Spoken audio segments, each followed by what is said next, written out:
الله الله يا ولاد، الجنينة ليها ريحة تانية، ريحة خضرة ونفس واسع وسكينة كده. وابو علي قاعد كده بيقص لنا الملوخية بايده الحلوة دي.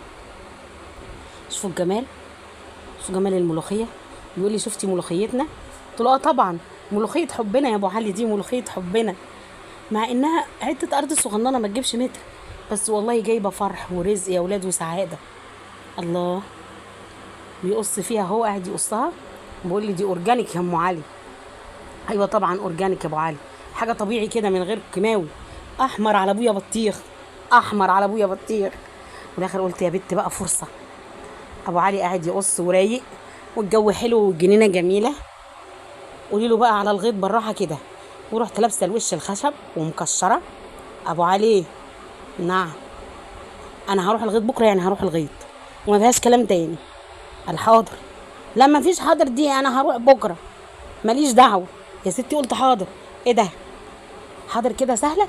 قالها سهله كده، والله يبين في كمين ولا ايه، مش عارفه ايه حاضر سهله دي كده، مش هتكلم ولا ازعق ولا اقول حاجه. قال هي الست دي مجنونه ولا ايه؟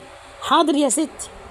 ماشي يا ابو علي، انا هحضر بكره بقى واظبط اموري واعمل اكله حلوه. اه انا هعمل اكله حلوه ونروح بقى الغيط ويبقى يوم جميل ان شاء الله. حلو والله بقى، يبين وش النعناع ده علينا اللي جنبنا ده كان حلو وفتح نفس ابو علي وهو بيقص، فقال لي ماشي. الحمد لله، بسم الله ما شاء الله. شوفوا الخير يا ولاد. المهم ان هو وافق على الغيط. الله، انا كنت شامه ريحه كان نفسي كلكم تشموها معايا، والله العظيم. مش مجرد خضار كده، الخضار ليه ريحه، النعناع مع ريحه الملوخيه. بسم الله ما شاء الله، حاجه انت عاملها بايدك كده وبتجنيها. والله لو زارعين في حاجه على السطح صغيره.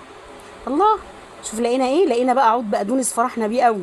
بسم الله ما شاء الله، خليه يكبر يا ابو علي. ايوه، وادي الملوخيه حطيتها، كنت بهربها من بوسي، مش عارفه بوسي ليه عايزه تاكل ملوخيه، في قطه بتاكل ملوخيه؟ روحي يا ستي لامك، انزلي لامك نيمو، يلا روحي سيبي الملوخيه. وقفالي وانا بزقها. ايه ده يا امك انا مبرقه كده ليه؟ ايه ده؟ ادي الملوخيه تاني يوم الصبح وانا بحضر للغيط، قطفناها غسلناها وقطفناها وبحضرها بقى عشان افرزها وتبقوا تشوفوها بعد كده معانا.